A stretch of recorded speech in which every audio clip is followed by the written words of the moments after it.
আসামের মধ্যে আজকে কিছুদিন ধরে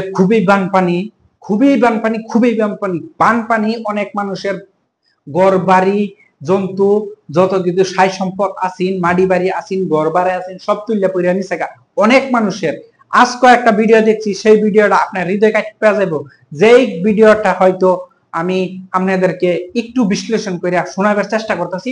অবশ্যই আমার লগে তখন শুনুন যে এই যে কিছুগুলা মহিলা বাতরির মধ্যে পাওয়া গেছে, এনকে টিভির বাতরির মধ্যে প্রতিবেদন দেখলাম যে সরকারে নাকি বানপানি আওয়ার উপলক্ষে 1 প্যাকেট বিস্কুট আর একটা পানির বোতল।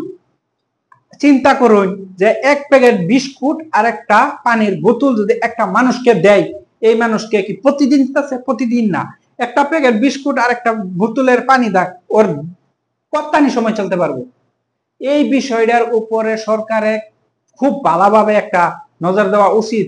যারা এরকম ক্ষতিগ্রস্ত হয়েছে, প্রশাসনের মানুষই হোক, সরকারের মানুষই হোক, যেই মানুষই হোক, যেইগুলা মানুষের বানপানি ক্ষতিগ্রস্ত হয়েছে, বাড়ি ঘর বা অন্যান্য যে কোনো মানুষের সাই সম্পদ ক্ষতি হয়ে গেছে, এটার উপরে 1 নম্বর আগে লাগে সরকার। কারণ পুরোটা জিম্মাদার হয়েছে সরকারের উপর। কারণ বানপানি নিয়ন্ত্রণ করা হয়তো না করতে পারলেও কিন্তু কিছু একটা মানুষকে তো নিয়ন্ত্রণ করতে পারবো, নিয়ন্ত্রণে আনতে পারবো, বা মানুষকে একটা জায়গা বা একটা কিছু ব্যবস্থা করে, মূল বস্তুটা হচ্ছে খাদ্য বা বাসস্থান একটা করে দেওয়ার মূল দায়িত্ব হচ্ছে সরকারের।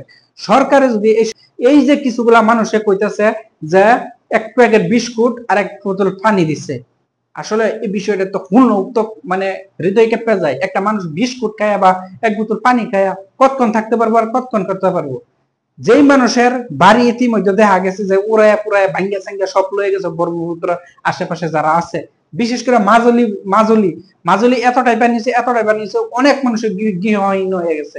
তাহলে এই মানুষেরা কি কইছে যে আমরা মাথা বড়ি বান্ধে দেন ভোটার ফেলা।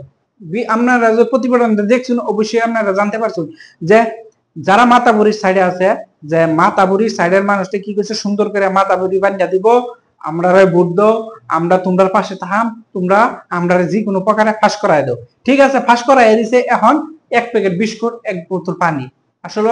আসলে ভাই এটা তো একদম যুক্তির কথা না। সরকার প্রশাসন যারা আছে, সরকার বা প্রশাসনের লোক যারা আছে, এইগুলা গরিব মানুষ যারা আছে, সবাইকে একটু চোখ নজর দেওয়া উচিত। কারণ বিপদ তো সব সময় থাকে না।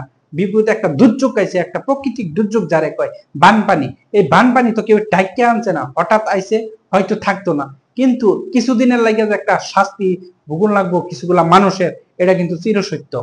তাহলে এই যে এই মানুষগুলা যারা বিপদে পড়ছে, এই বিপদটাকে উদ্ধার করার জন্য সরকারের প্রতি একটা আহ্বান অনুরোধ জানায়াম যে এই মানুষগুলারে যাতে অতি শীঘ্রে একটু বাসস্থানের ব্যবস্থা বা খাদ্যের ব্যবস্থা অতি শীঘ্রই করে।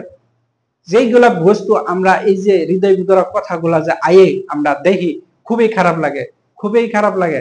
আজকে আমরা বা অনেক মানুষের সমর্থ নাই, কিন্তু তারা মন থেকে হইলো দোয়াটাও তো করে যে হ্যাঁ না একটু ভালো অবস্থা থাকুক বা একটা ভালো অবস্থা। যারা সমর্থ আছে, আমি কই যে একজন আরেকজনকে সহায় বা সমর্থন আছে, এই বিপদের মধ্যে কোনো ধর্ম জাতি বর্ণ না দেখিয়া আপনি একটা মানবতা হিসাবে একটা মানুষকে পাশে দাঁড়ান, দেখবেন লগে খারান, তাহলে খুবই একটা মানবতার একটা জয় বইলা ধরা যাবে। কারণ একজন মানুষকে যদি এই বিপদ থেকে না বাঁচায় তাহলে কিরকম? আর বিশেষ করে সবচেয়ে বড় কথাটা হলো যে বানপানি ক্ষতিগ্রস্ত হওয়া মানুষরে সরকারে অনেক এতই জলদি ব্যবস্থা লোন লাগে যে তারা একটা বাসস্থান বা খাদ্যের ব্যবস্থাটা যা মজুদ থাকে। সবাইকে ধন্যবাদ, ভালো থাকবেন, সুস্থ থাকবেন।